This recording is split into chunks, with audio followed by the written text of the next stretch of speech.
آج میں ایشیا کھنڈ کے ایک عظیم لیڈر کے بارے میں بات کرنا چاہوں گا جس کا نام ہے سید صبغت اللہ شاہ راشدی المعروف شہید سوریہ بادشاہ۔ انگریز سامراج کے خلاف آواز حق بلند کرنے والے مجاہدین میں ایک نام پیر سید سوریہ بادشاہ کا بھی آتا ہے، جس سے برطانیہ سامراج نے مستقبل کا خطرہ سمجھ کر پھانسی دلا دی تھی۔ ہروں کے روحانی پیشوا اور سندھ دھرتی کے جانباز مرد مجاہد پیر سید سوریہ بادشاہ کا تحریک آزادی میں کیا رول تھا۔ آج سے تقریباً 150 سال پہلے پورے ہندوستان پر انگریزوں کا قبضہ تھا۔ اس ٹائم سندھ کے بڑے بڑے نواب انگریزوں کے ساتھ تھے۔ دھرتی کے لیے سب کچھ قربان کرنے والوں میں سے ایک خاندان پیر پگارا کا تھا، اور ہر کے لائے جانے والے ان کے لاکھوں عقیدت مند اور مریدین سندھ سمیت پورے ہندوستان میں بھرے پڑے ہوئے تھے۔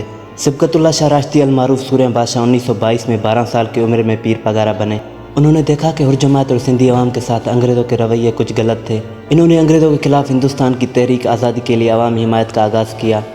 پیر صاحب نے کرنگ بنگلے کو اپنا جنرل ہیڈ کوارٹر بنایا اور انگریزوں کے خلاف جدوجہد شروع کر دی۔ پھر 24 اکتوبر کو پیر سید سوریہ بادشاہ کو اریسٹ کیا گیا۔ پیر صاحب کو راجشاہی اور ڈھاکہ اور مدنہ پور کے جیلوں سے شفٹ کیا جاتا۔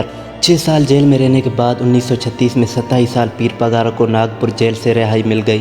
ایک بار پھر سے ہر تحریک میں جان آ گئی۔ سوریہ بادشاہ اپنے آبائی علاقے پیر جو کوٹ پہنچتے ہیں اور یہاں سے وطن یا کفن آزادی یا موت کا نعرہ لگایا گیا اور پھر سے سوریہ بادشاہ میدان میں اتر آئے۔ اس کے بعد پھر سے برطانیہ سرکار کی طرف سے پیر صاحب کو پھر سے گرفتار کرنے کے آرڈر آئے۔ پھر اکتوبر 1941 میں کراچی سے گرفتار کر لیا جاتا ہے پیر صاحب پگارا کو۔ پیر صاحب کے اریسٹ ہونے کی خبر جب ہروں کو ملی تو ہروں نے اپنی کارروائی تیز کر دی۔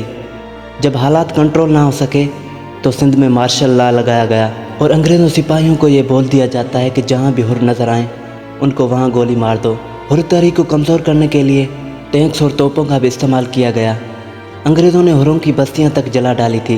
پھر انگریزوں کی طرف سے پیر صاحب پگارا کو آفرز آنے لگتی ہیں کہ ہم آپ کو سکھر سے نواب شاہ تک ایک الگ ریاست دینے کے لیے تیار ہیں، لیکن آپ کے عقیدت مند ہتھیار پھینک دیں۔